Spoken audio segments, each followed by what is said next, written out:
Hello, I'm Mr. Dinkelwinkel, and today I'm going to show you how to use the Dinkelwinkel moving head rig. So first we're going to navigate to the asset browser. Then we're going to open this tab here. This is just for myself. You will have the Dinkelwinkel moving head and laser rig, or the moving head itself, or the laser rig. So when we open this further, you see two numbers. One number here is for Redshift version 3.0.55 and below, and the other one is for Redshift version 3.0.56 and up. This is because in Redshift 3.0.56 they update the light settings, so I had to update the rig. So it's very easy to get started. We just double click on the moving head, and I will just, for good measure, I will also double click on the Redshift environment. Now we can close the asset browser. In order to get started, we first change it to quick shading, so the visualization looks correct. And what the visualization will do is it will basically visualize where the beam will hit. It's not 100% accurate, but it's close enough. So let's go ahead and click on this button here to access all of the options a bit more handy. So here we have mesh, and we can change the moving head quality. So we can go from high poly, medium poly, low poly, and ultra low poly. As you can notice here, the head ring subdivision multiplier, or at least the rings here, look a bit low res. So if you want to have the mesh lights here higher quality, you can just up this number here to 8, and now the lights will also have a higher quality. So now let's just change this back to the default, and then we will go with high poly because that looks better. We have different head types. We have 1 light, 3 lights, 7 lights, or 19 lights. The 19 lights also have separate settings here. For example, you can have a box field here, and when auto rotate is turned on for the box field, you can simply play it and it will automatically loop this animation. Let me just close this now again, and then we will go back to 3 lights. So we can turn the head invisible or visible, as you can see on the little tooltip above here. When you set it to invisible, it looks visible in the viewport, but not in the renderer. And then we will add a redshift dome light and turn off the volume contribution. As you can see, it's completely invisible in the viewport. So next we have advanced settings enabled or disabled. This is basically the Redshift object tag, but inside of here, since it changes multiple settings, that's why you gotta do it in here. We're moving on to the rotation. This is basically self-explanatory, X rotation and the Y rotation. Now we have a target object, which is really handy when you have multiple lights, for example. Let me just make this the target. And now, with this turned on, the target is below here, so let's move it out of the way. If we just do copy the moving head, as you can see, everything follows it nicely. And let me just delete this again. Turn the target object off. Now we also have the lights inside of the rotation. If you want to disable the mesh itself, you can do that. You have the Y spread, the X spread, and that is it. Now let's change this back. We also have the lights rotation, which you can just rotate here. It also works with these options. So now it's just rotating here. We also have an auto rotate feature, so when you turn it on, it turns the lights automatically.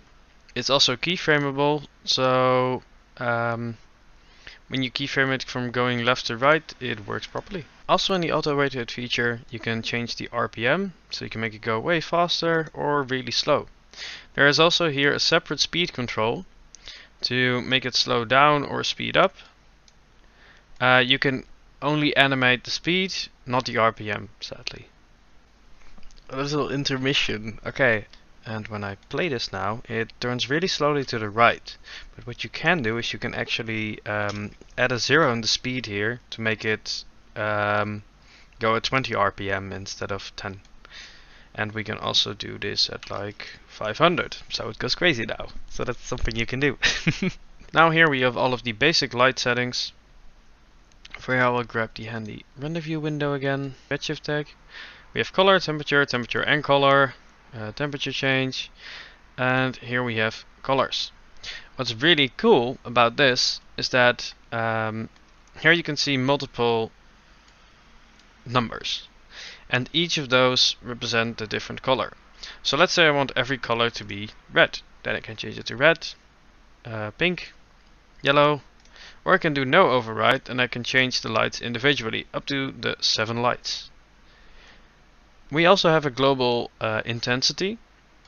If I turn that off, you can see that I can make one light way brighter than the others. Quite a handy feature. We also have the exposure, units of image, luminous, normalized intensity, fall off, contribution, and all of the samples here. Note if you're using auto sampling, this won't work, or at least these won't do anything. With the trace depths, all of the new stuff that's inside of the 3.0.56 update.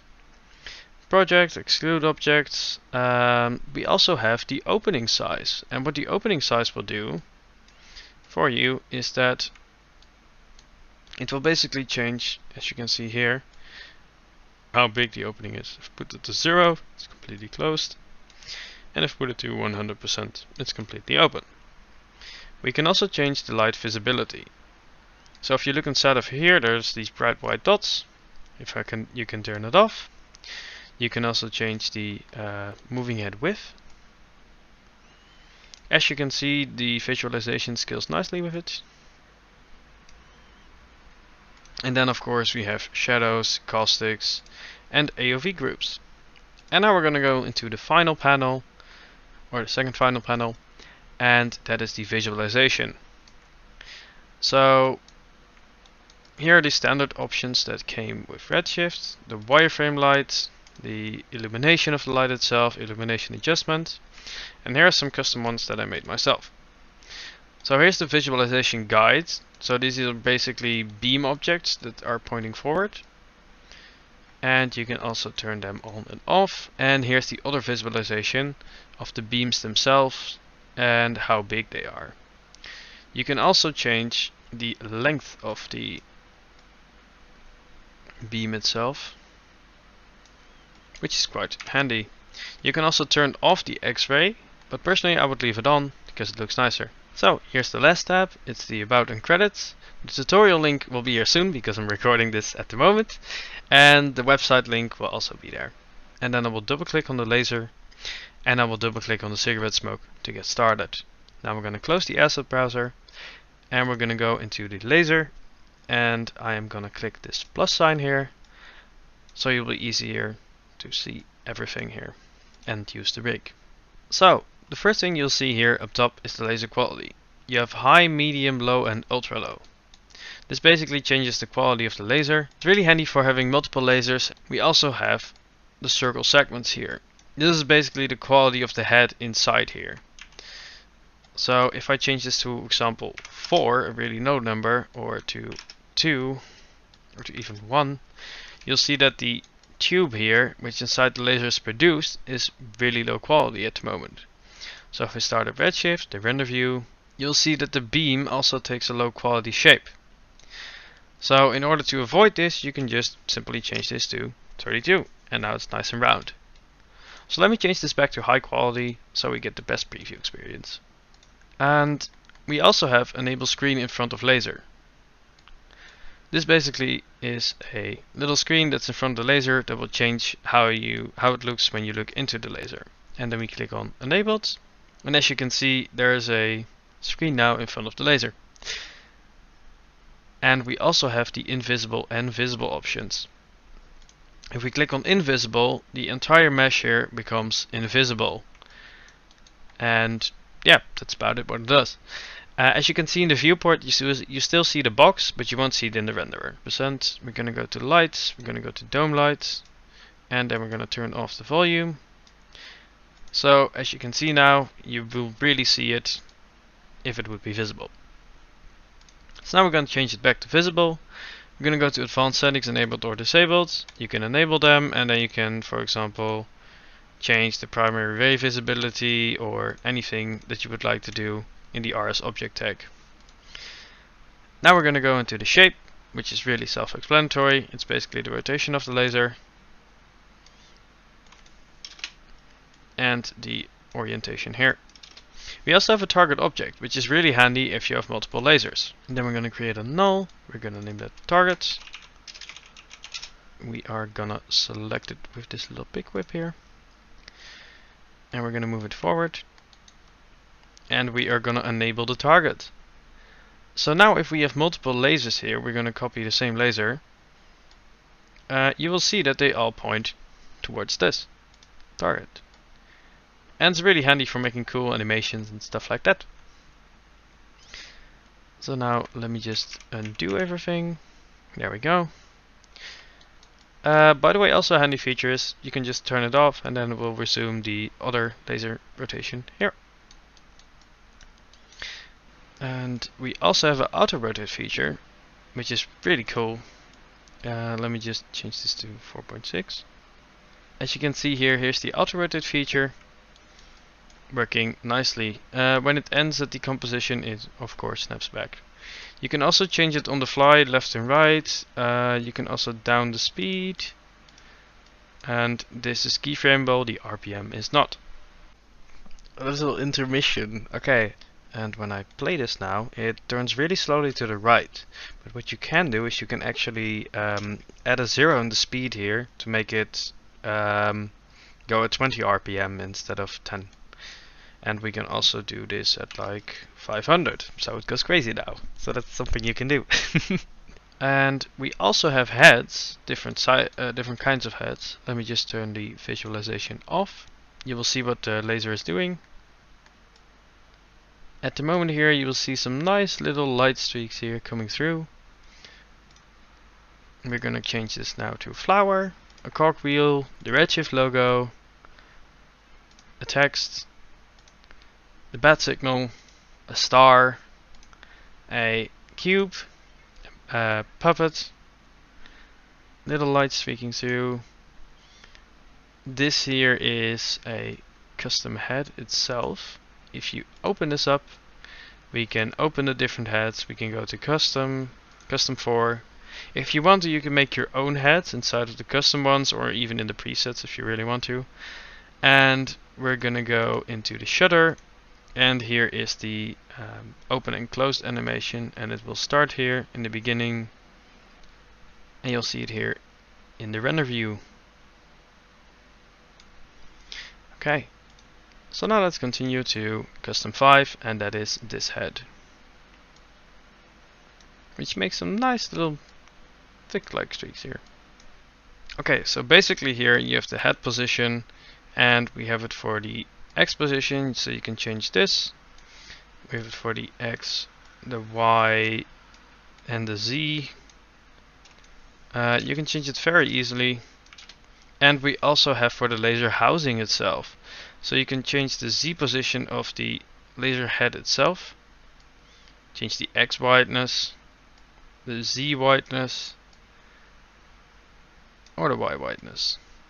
If you go into, for example, let's say you have custom 2 here, which is a mannequin. When you have custom 2 here, you can flip the head. And this is the X value, but since it's symmetrical, it doesn't do anything. Here's the Y, and here's the Z, which just moves it in space. So that's about it. We're going to go back to the blend object color. It's also something you can enable: color, temperature, color and temperature, basically all of your light settings. And now here we have a great part about the rig. You can quickly change lights here with different colors. If you need more customizability, you can also keyframe the lights. You can change if the light beam is visible or not. As you can see, if I do this, and now here the light is not visible, and there it is. You can also change the beam size itself, as you can see in the preview here what it's doing. We also have the width of the beam. In case you don't want a laser experience, you can make it a tiny bit bigger. Laser intensity, exposure, units, luminous efficacy, normalized intensity, fall off, contribution, all of the light samples. Please note, if you're using the light and volume samples, it will not work with the automatic sampling. We have diffuse reflection, all of this stuff, shadows, caustics, AOV group, and project. And now we're going to open the visualization. And this one is really cool because if you turn it on, you can already see the laser beam and you will know where to expect it. This also scales with the let's see, laser beam width. So as the beam gets wider, you see that it still represents it accurately. But yeah, it's very accurate and not 100% accurate, of course. So let's go back to visualization. We can turn off the wireframe light, the illumination of the light itself, illumination adjustment. We have a visualization guide. Let me turn this off. Basically what this does is it is a little beam here so you can see where the light would hit. And we also have the visualization beam here. You can change the length of this beam fairly easily with just this slider.